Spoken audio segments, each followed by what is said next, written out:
प्राचीन ज्ञान चैनल के एक नया और फ्रेश जानकारी में आपका स्वागत है।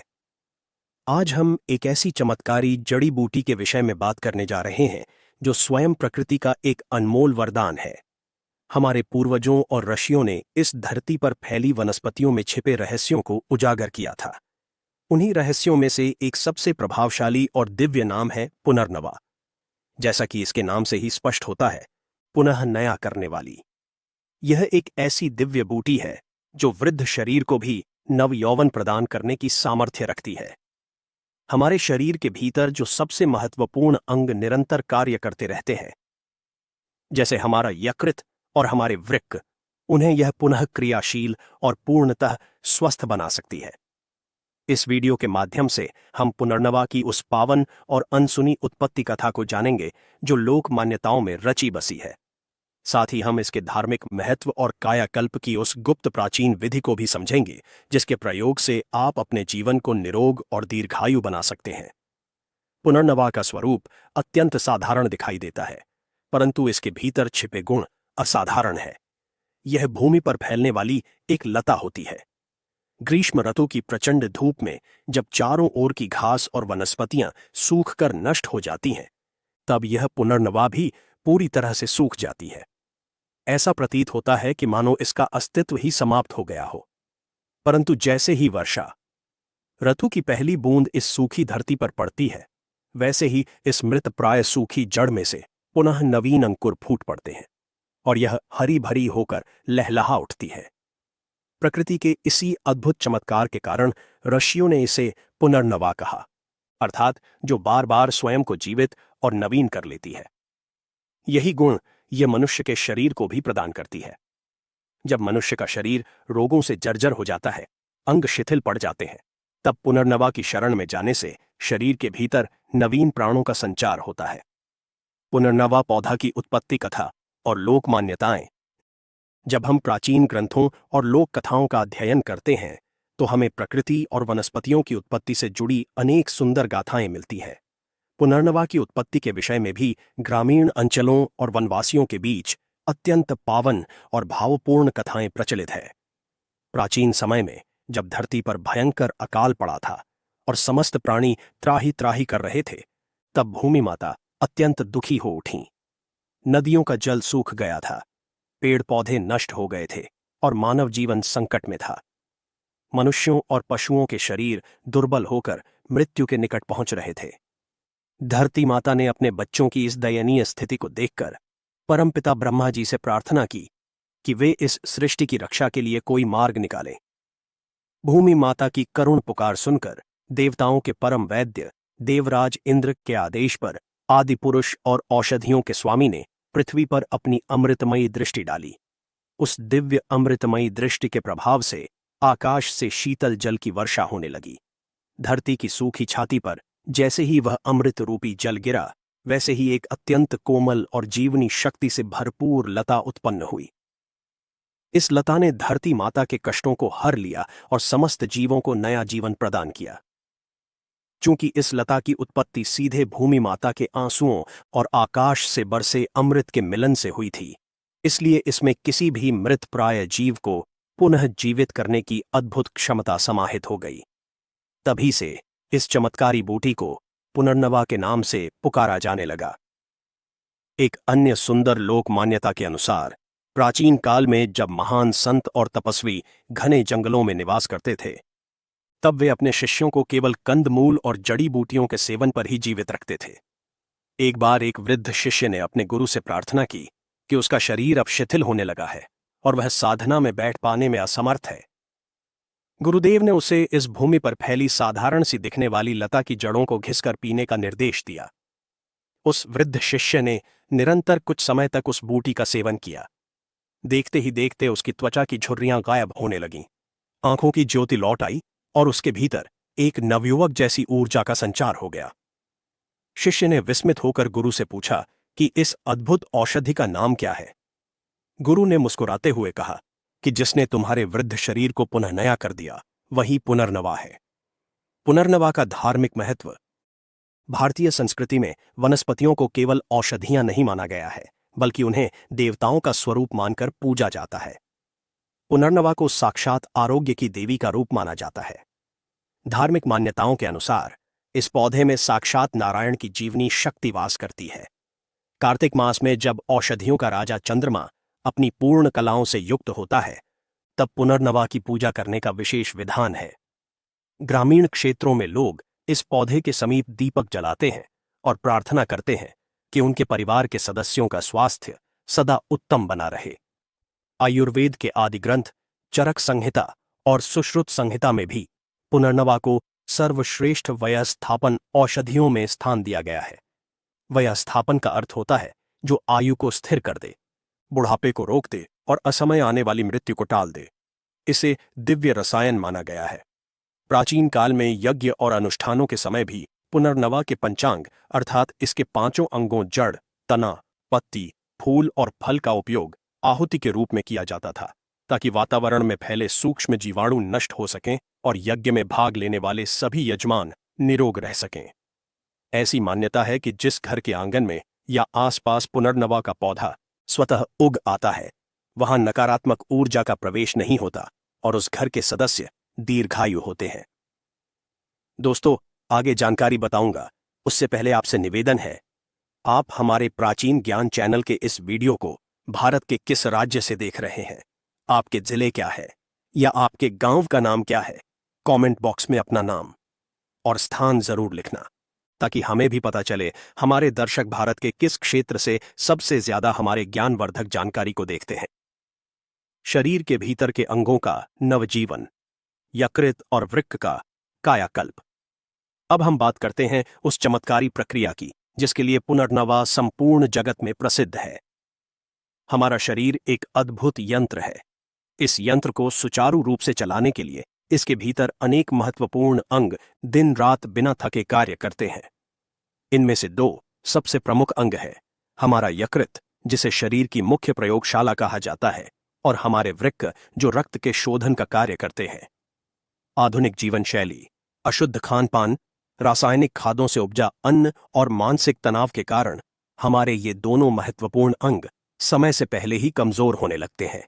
जब यकृत कमजोर होता है तो भोजन का पाचन ठीक से नहीं होता, शरीर में विषैले तत्व एकत्रित होने लगते हैं और चेहरे की चमक चली जाती है। इसी प्रकार जब हमारे वृक्क ठीक से कार्य नहीं करते तो शरीर में जल का संतुलन बिगड़ जाता है। यूरिया और क्रिएटिनिन जैसे हानिकारक तत्व रक्त में बढ़ने लगते हैं और शरीर में सूजन आने लगती है। ऐसी गंभीर स्थिति में पुनर्नवा एक तारणहार की भूमिका निभाती है। पुनर्नवा के भीतर ऐसे प्राकृतिक तत्व पाए जाते हैं जो यकृत की कोशिकाओं को पुनः जीवित करने की क्षमता रखते हैं। यदि यकृत में अत्यधिक वसा संचित हो गई हो अथवा यकृत की कार्यप्रणाली धीमी पड़ गई हो, तो पुनर्नवा की जड़ का काढ़ा यकृत को पूरी तरह से साफ कर देता है। यह यकृत के भीतर से सभी विषैले रसायनों को बाहर धकेल देता है और यकृत को वैसा ही कोमल और सक्रिय बना देता है जैसा वह हमारे जन्म के समय था। इसी प्रकार वृक्क के रोगों में तो पुनर्नवा को साक्षात संजीवनी माना गया है। यह मूत्रल औषधि है, अर्थात इसके सेवन से खुलकर पेशाब आता है। जब शरीर से अतिरिक्त जल और लवण बाहर निकल जाते हैं तो वृक्क पर पड़ने वाला दबाव कम हो जाता है। पुनर्नवा वृक्क की छानने की प्रक्रिया को तीव्र और शुद्ध बनाती है। यह वृक्क की छोटी से छोटी वाहिकाओं की मरम्मत करती है और वहां जमी हुई गंदगी को धोकर बाहर निकाल देती है। जिन लोगों के शरीर में पानी भरने की समस्या होती है, पैरों में सूजन आ जाती है, उन्हें पुनर्नवा के सेवन से अभूतपूर्व लाभ मिलता है। यह शरीर की सूजन को ऐसे खींच लेती है जैसे तपती धूप पानी को सोख लेती है। कायाकल्प की प्राचीन विधि और जवान बनने के रहस्य प्राचीन काल में ऋषि मुनि जंगलों में रहकर भी 100 से अधिक वर्षों तक पूर्णतः स्वस्थ और बलवान बने रहते थे। उनके इस दीर्घायु जीवन का रहस्य कायाकल्प विज्ञान में छिपा था। कायाकल्प का अर्थ है शरीर का पूर्ण परिवर्तन। जैसे एक पुराना जीर्ण शीर्ण भवन मरम्मत के बाद पुनः नया जैसा चमकने लगता है, वैसे ही कायाकल्प विधि से वृद्ध और जर्जर शरीर भी पुनः युवावस्था को प्राप्त कर लेता है। पुनर्नवा इस कायाकल्प विधि की सबसे महत्वपूर्ण औषधि है। प्राचीन ग्रंथों में पुनर्नवा कल्प की एक विशेष विधि का वर्णन मिलता है। इस विधि के अनुसार वर्षा ऋतु के अंत में जब शरद ऋतु का आगमन होता है तब पुनर्नवा के पौधों को एकत्र किया जाता है। इसकी जड़ों को गंगा जल या पवित्र नदी के जल से धोकर साफ कर लिया जाता है। इसके बाद इन जड़ों को छाया में सुखाया जाता है। धूप में सुखाने से इसके भीतर की दिव्य औषधीय शक्ति नष्ट हो सकती है, इसलिए इसे केवल छाया में ही सुखाने का नियम है। पूरी तरह से सूख जाने के बाद इन जड़ों को पत्थर की ओखली में कूटकर अत्यंत महीन चूर्ण बना लिया जाता है। इस चूर्ण को कांसे या मिट्टी के पात्र में सुरक्षित रख दिया जाता है। इस चूर्ण के सेवन की एक निश्चित और पवित्र विधि है। कायाकल्प के इच्छुक व्यक्ति को ब्रह्म मुहूर्त में अर्थात सूर्योदय से पूर्व उठना होता है। शौच और स्नान आदि से निवृत्त होकर शुद्ध वस्त्र धारण करने के पश्चात गायत्री मंत्र या ओम नाम का स्मरण करते हुए इस चूर्ण का सेवन करना चाहिए। जवान बनने और सदा निरोग रहने की प्रमुख प्राचीन विधियां इस प्रकार हैं। पत्तियों का ताजा स्वरस प्रयोग। यदि आपके घर के आसपास पुनर्नवा का हरा भरा पौधा उपलब्ध है तो इसकी ताजी पत्तियों को तोड़कर स्वच्छ जल से धो लें। इसके बाद इन पत्तियों को सिलबट्टे पर पीसकर इसका रस निकाल लें। इस ताजी पत्ती के रस का आधा कप प्रतिदिन सुबह खाली पेट सेवन करने से शरीर का शोधन होता है। यह रस रक्त को शुद्ध करता है, त्वचा के रोगों को दूर करता है और चेहरे पर एक अपूर्व कांति लाता है। इसके निरंतर सेवन से आंखों की रोशनी तेज होती है और असमय बालों का सफेद होना रुक जाता है। जड़ के चूर्ण का शहद के साथ सेवन यदि आप अपने शरीर की रोग प्रतिरोधक क्षमता को अत्यधिक सुदृढ़ करना चाहते हैं और बुढ़ापे के लक्षणों को दूर रखना चाहते हैं तो पुनर्नवा की जड़ के चूर्ण को शहद के साथ मिलाकर चाटना चाहिए। सुबह के समय आधा छोटा चम्मच चूर्ण और एक छोटा चम्मच शुद्ध शहद मिलाकर इसका सेवन करें। इसके सेवन के पश्चात 1 घंटे तक कुछ भी न खाएं पिएं। यह प्रयोग फेफड़ों को शक्ति देता है, हृदय को बल प्रदान करता है और शरीर की सभी धातुओं का पोषण करता है। दूध के साथ पुनर्नवा कल्प कायाकल्प की सबसे उत्तम विधि में पुनर्नवा चूर्ण का दूध के साथ सेवन बताया गया है। 1 गिलास गाय के दूध में आधा छोटा चम्मच पुनर्नवा की जड़ का चूर्ण मिलाकर इसे अच्छे से उबालें। जब दूध आधा रह जाए तब इसे गुनगुना करके धीरे धीरे पिएं। यह प्रयोग रात्रि को सोने से पूर्व करना अत्यंत लाभकारी होता है। यह आपके स्नायु तंत्र को शांत करता है, गहरी निद्रा लाता है और रात भर में आपके शरीर की कोशिकाओं की मरम्मत करता है। इसके निरंतर सेवन से शरीर में अत्यधिक बल का संचार होता है और व्यक्ति स्वयं को भीतर से ऊर्जावान और युवा महसूस करने लगता है। क्वाथ निर्माण की विधि। यदि किसी व्यक्ति को यकृत या वृक्क की बड़ी समस्या है तो उसके लिए पुनर्नवा का काढ़ा अर्थात क्वाथ रामबाण सिद्ध होता है। इसके लिए पुनर्नवा की सूखी जड़ का दरदरा टुकड़ा लें। एक बड़े पात्र में 2 गिलास पानी डालें और उसमें यह जड़ डाल दें। इसे धीमी आंच पर तब तक पकाएं जब तक कि पानी आधा न रह जाए। इसके बाद इसे छानकर गुनगुना होने पर पिएं। यह काढ़ा शरीर के भीतर छिपे हुए सभी रोगों को जड़ से उखाड़ फेंकता है। यह मूत्र मार्ग की रुकावट को दूर करता है और पेट के विकारों को शांत करता है। पुनर्नवा के सेवन के समय ध्यान रखने योग्य सावधानियां और जीवन शैली। जड़ी बूटियों का प्रभाव तभी पूर्ण रूप से मिलता है जब उनके साथ उचित पथ्य और अपथ्य का पालन किया जाए। औषधियों का सेवन करते समय हमारा खान पान और विचार भी शुद्ध होने चाहिए। जब आप पुनर्नवा कल्प या इसके चूर्ण का सेवन कर रहे हों तो अपने भोजन में से अत्यधिक मिर्च मसाले, खटाई, तली भुनी चीजें और मैदे से बनी वस्तुओं को पूरी तरह से हटा दें। तामसिक भोजन शरीर में विषैले तत्वों को बढ़ाता है जिससे औषधि का प्रभाव कम हो जाता है। अपने भोजन में ताजे मौसमी फल, हरी सब्जियां, मूंग की दाल और सुपाच्य अन्न को शामिल करें। दिन भर में पर्याप्त मात्रा में गुनगुना जल पिएं। यह जल शरीर से गंदगी को बाहर निकालने में पुनर्नवा की सहायता करता है। भोजन हमेशा चबा चबा कर खाएं और भूख से थोड़ा कम ही खाएं। सुबह के समय खुली हवा में टहलना, प्राणायाम करना और ध्यान लगाना अत्यंत आवश्यक है। जब हमारे विचार सकारात्मक होते हैं और हमारा मन शांत होता है तो औषधियां हमारे शरीर पर दुगुनी गति से कार्य करती हैं। चिंता और क्रोध हमारे यकृत और हृदय को कमजोर करते हैं, इसलिए प्रसन्न रहें और प्रकृति के समीप समय बिताएं। हमारे चैनल की ओर से सलाह प्रिय दर्शकों, हमारी प्राचीन स्वास्थ्य परंपराएं और जड़ी बूटियां हमारे लिए अमूल्य धरोहर है। पुनर्नवा जैसी दिव्य औषधियां आज भी हमारे जीवन को पूरी तरह से बदलने की क्षमता रखती हैं। परंतु हमें यह सदैव स्मरण रखना चाहिए कि प्रत्येक मनुष्य का शरीर भिन्न होता है और उसकी प्रकृति वात, पित्त या कफ के अनुसार अलग होती है।